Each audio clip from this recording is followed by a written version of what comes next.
Il-Partit Nazzjonalista kkundanna l-fatt li l-Ministru tal-Finanzi Edward Cicluna ħarab milli jagħti spjegazzjoni għan-nefqa żejda fis-supplementary budget estimates li tammonta l 20 ta' miljuni mill-kabinett ta' Joseph Muscat.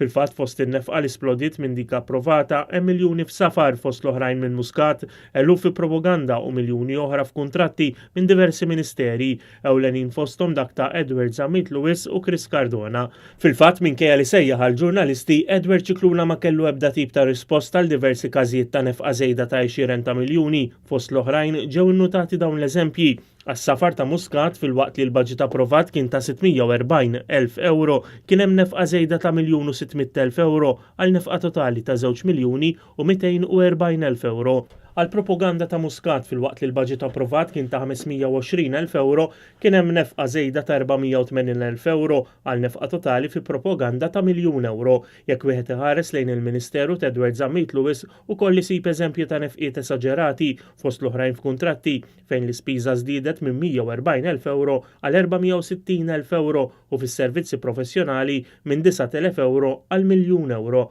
Anka l-Ministeru ta' Chris Cardona ra l-flus minn fuq f'kuntratti jisplodu minn 107,000 euro għal 2,000,000 euro u nofs.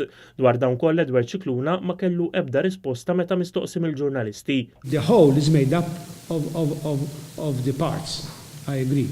Pero il-parts huma responsabbli għalihom ministri oħrajn. Jiena mhux se noqgħod niddefendi la ministru ieħor għaliex nefaq iżjed u għaliex l-iskema jew il-da kollu. Il-MTA għandha l-istituzzjoni tagħha tista' tagħti l-ispjegazzjonijiet. Fl-istess konferenza tal-aħbarijiet, Edward Cicluna ftaħar li n-nefqa żejda is-sena li għaddiet kienet biss ta' 158 miljun u mhux ta' 250 miljun kif irrappurtat mill-medja fl-aħħar jiem. Li tuża metodi tekniċi amateurish u naġa nirrepeti huma amateurish. Dwar dan, il-Partit Nazzjonalista qal li hu ta' għajb kif il-Ministru Edward Cicluna biex jiddefendi dan l-aġir irresponsabbli spiċċa jattakka lill-medja li esponiet in-nefqa żejda.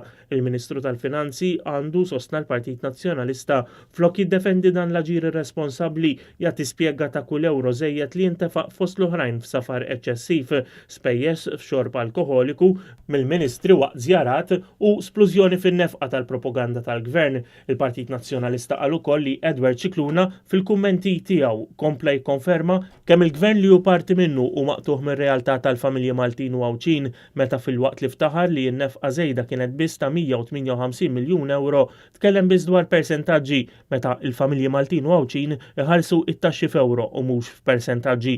Edward Cicluna suppost jaf li fil-waqt li sħabu fil-kabinett nefqu miljuni żejda f'safar u kapriċċi oħra, il-faqar f'pajjiżna kompla jiżdied, il-pensjonanti mhux ikollhom biżejjed flus għall-mediċini waqt li sewwieqa qed ikollhom iħallsu l-prezz għall-korruzzjoni ta' dan il-Gvern b'żiediet esaġerati fil-prezz tal-petrol u d-diesel, temm jgħid il-Partit Nazzjonalista.